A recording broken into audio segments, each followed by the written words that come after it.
என் தங்கமே, மனம் உடைந்து போகாதே. நீ வாழ்க்கை வாழ அவசியமான விஷயங்கள் இருப்பது போல் வாழ்க்கையில் சந்திக்காதை, கடந்து செல்லாதை, எதிர்கொள்ள உனக்கு அடிப்படையான தேவை அன்பு மட்டும்தான், நம்பிக்கை மட்டும்தான், பொறுமை மட்டும்தான், நேர்மை மட்டும்தான். இறுதியில் விடாமுயற்சி அத்தனையும் உன்னிடத்தில் இருக்கிறது. ஒரு கஷ்டமான சூழலில் கூட அதை கடப்பதற்கு நீடித்த நம்பிக்கையும் குறையாத பொறுமையும் மிக மிக தேவை. இதெல்லாம் உன்னுடைய வாழ்க்கையில் வச்சுக்கோ. உன் வாழ்க்கையில் உன்னை தலைகீழாக மாற்றும். அத்தனையும் நல்ல மாற்றமாக இருக்கும். ஆனாலும் உன் வாழ்க்கையில் உன்னை நடுங்க வைத்து உன்னை பாடாய்படுத்தி இருக்கலாம் ஒரு சில நிகழ்வு.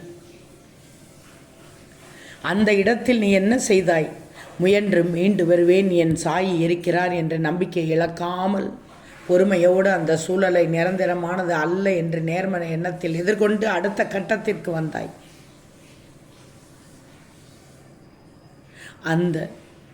அந்த திறமைதான் உன்னிடத்தில் எனக்கு பிடித்தது.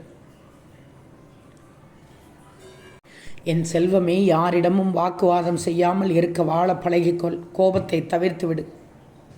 ஏன்னா கோபத்தை தலைக்கு ஏற்றிவிட்டால் அடக்குவது கடினம். நிதானமாக முடிவெடுத்து செயல்படணும் என் பிள்ளை. எனது அனுமதியின்றி எதுவும் நடக்காது. யாரையும் நெருங்க விட மாட்டேன்.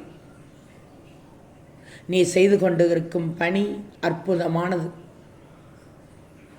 எதை விட்டும் நீயாக விலக நினைக்காதே.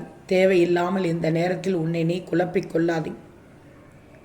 சாயியை கேட்காமல் எந்த முடிவும் அவசரமாக எடுக்க வேண்டாம். அனைத்தும் எனக்கு தெரியும், எல்லாம் நன்மைக்கு. யார் நினைத்தாலும் தடுக்க முடியாது. எல்லா இடத்திலும் உன்னோடு வந்து கொண்டிருக்கிறேன்.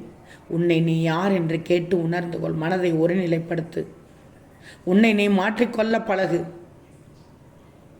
உன் கர்ம பலன்கள் அனைத்தையும் விலக்கி வைத்து விடுவேன். படிப்படியாக அனைத்தும் தேவையானது அனைத்தும் உன்னிடம் வந்து சேரும். நீ விரும்பிய வாழ்க்கையை வாழப்போகிறாய். உயர்ந்த நிலைக்கு வரப்போகிறாய். நம்பிக்கைதான் வாழ்க்கை.